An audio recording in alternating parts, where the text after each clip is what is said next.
Hey, everybody, it's Jeff with ID10T Garage, and I'm doing a revised video on the Elegoo Orangestorm Giga, my thoughts and my review on it, basically, because I didn't do enough detail in the last one. I shot it wrong, and I just rushed it, and I know a lot of people are confused and a little upset about what I went over, so I want to make sure to get more detailed on what I'm talking about.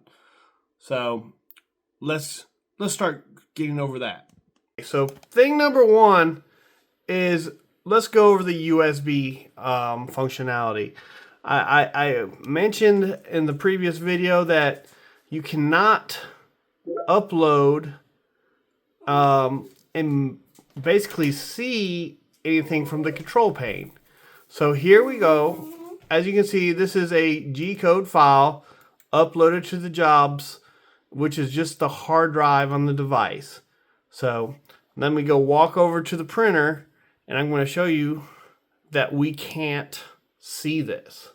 All right, guys, we're here with my printer, and see, we go in here, we go to the print menu. Nothing. No model files. Nothing. You can't go anywhere to see anything.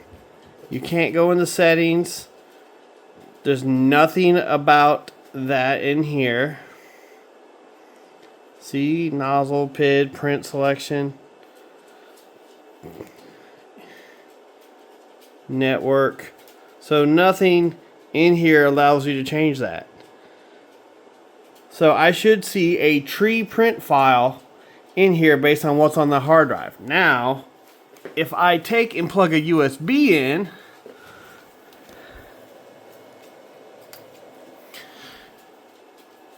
instantly it should read this USB. Just take it off and boom. See, now I've got a file. You can only see files on your control screen if you use the USB. You cannot read directly from the hard drive in Fluid. Now, can you print from Fluid? Yes, absolutely. You can print that file from Fluid. But I have my slicer in one room and this is in my back room. So often I upload my file and I come in here and I print it. So it's not a big deal. Just I leave my USB in here and I upload the file here. But you also get errors when you upload it. And that's also not a big deal because it's kind of a false error. So let me go back to my machine, my computer, and I'll show you that. All right. So now we're back here at Fluid, and as you can see, we've got that. I've got a file.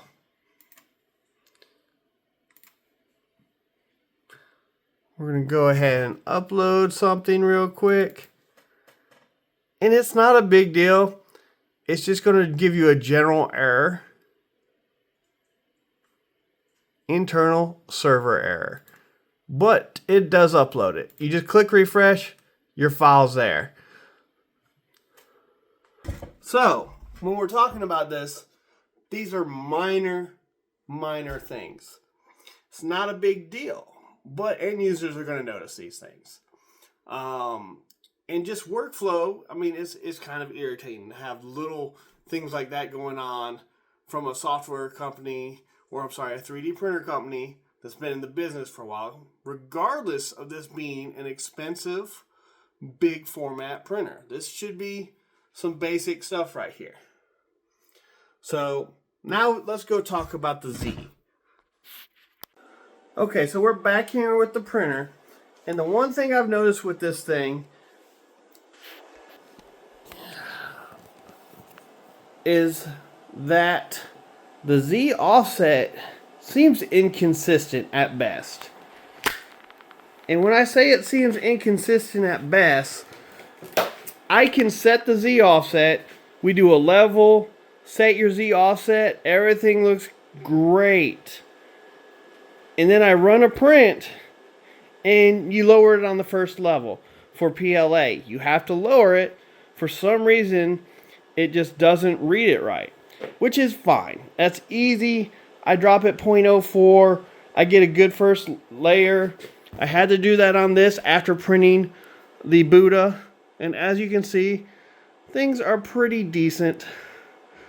You lower it and you get your clean layer. I mean, this PLA project turned out great.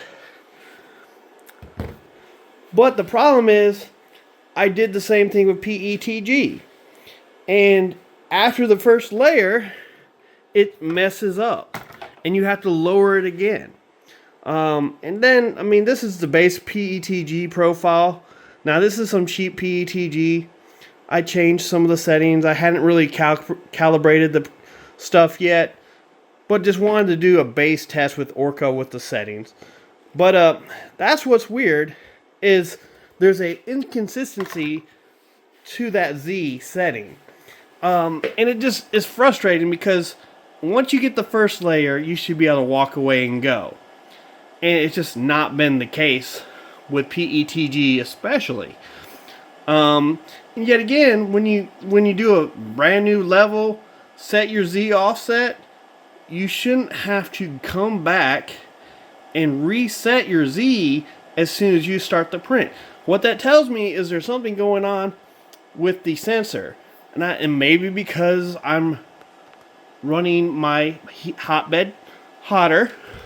I believe the base temperature is 60 degrees when it runs a level setting. And maybe that's kind of what this sensor is adjusting to. So that's why I just don't like these sensors. That's why one of the biggest things I want to do is get a tap sensor on this device. And I also want to switch over to a static mount system instead of the spring-based system. That'll make a big difference when it comes to this. But, I mean, there's a lot of options out there. I think it'll just be a lot more consistent with that functionality. So, that's the two main things. As far as the machine itself, the machine is built great. It's exceptionally sturdy. Everything looks good. I love this thing, and I think it's going to be great. I'm not going to spend $600 on Luke Labs upgrades. I like the hot end. The hot end is fine. There's nothing wrong with it. I think it's going to be working great. A lot of people online have noted that you can bind up with your sensor, your runout sensor, because they're not centered. They should be centered. Now, you're only going to really notice that with your big prints most of the time. The higher you get, the weirder the angle gets with these. So, if you get too high and you really start bending a lot, some people have noticed some under extrusion. So, the other people are already making options to make center mounts. So, just one thing to note. All in all, I think it's a great machine. But an entry-level user obviously going to have some issues with it. There's 5 power supplies. And it runs a lot of circuitry. You need to be running it on a 20 amp circuit. There is also a guy that has built an Orca macro that only heats the beds that are being used for the most part. They'll turn on during the middle of your print and then turn back on after the second layer. So it's not perfect, but it works good, which will help prevent popping circuits, especially if you're running a 15 amp circuit instead of a 20. So that's what I'm getting at. At the end of the day, I think it's a great printer. I think everything's going to be good with a couple tweaks. Maybe there's some firmware configurations, some clipper configurations we need to change. But that's really what I wanted to go over. I haven't noticed any of the major issues. It's a $2,500 printer.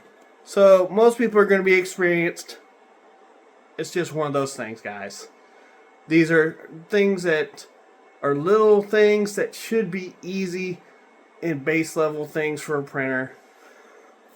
So, just wanted to point it out and go from there. One of the big things I do want to note is let's not try to break anything, or try not to break anything. He's working on some stuff for this printer as far as the tap sensor, as far as another sensor, and some other mods that are going to be way easier than Luke Labs as far as that goes, or at least cheaper. He's a madman. He's really cool. He's doing a lot of fun stuff with this printer, so you guys should check him out. That's really cool. He's got a tap sensor set up already, and I'm going to try to build that and install it and go over it and see how it works. So I will let you guys know about that. And I might also end up ordering Luke's Labs static bed stuff. It's really just aluminum spacers. You can probably buy them at Home Depot. There's 35 of them. So I need to compare the prices, but you also need to get your measurements right.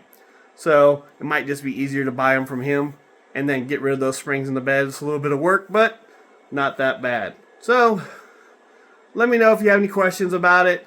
Like I said, this is a good printer. It's just got a couple little issues that are frustrating. Mainly the Z stuff, and maybe after a lot of tweaking or working on the Orca profiles, maybe something changes there. I'm not sure. It's just some weird. I've got a bunch of printers, guys. This isn't my first rodeo. I've got two Comgrow T500s, which are now Solvol or whatever you want to call them. One's pretty much stock. Another one has a complete Voron mod on it. I've had multiple TiVo printers. So I got a TiVo Tornado over there. I've got a heavily modded TiVo Nearest right here. So I've been at these printers for a while. Granted, Clipper is a little bit newer and they keep changing it. These two run Clipper, so I've been running with Clipper for a while. The other ones are all Marlin other than the Elegoo, but guys, it's a good printer. It's just an expensive printer to be having to deal with weird little issues, but all in all of it has the ability to get worked through. There's going to be a lot of end users that fix some of these things, and there's going to be a lot of mods that will be really nice for it to make it a consistent machine. So, but all in all, gotta love this big monster.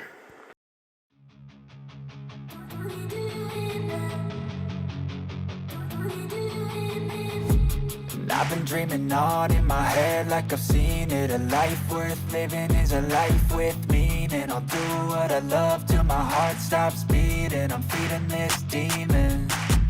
Got a taste, can't erase bitterness in my face. Work a job every day till your dreams fade away. Like a card, never change.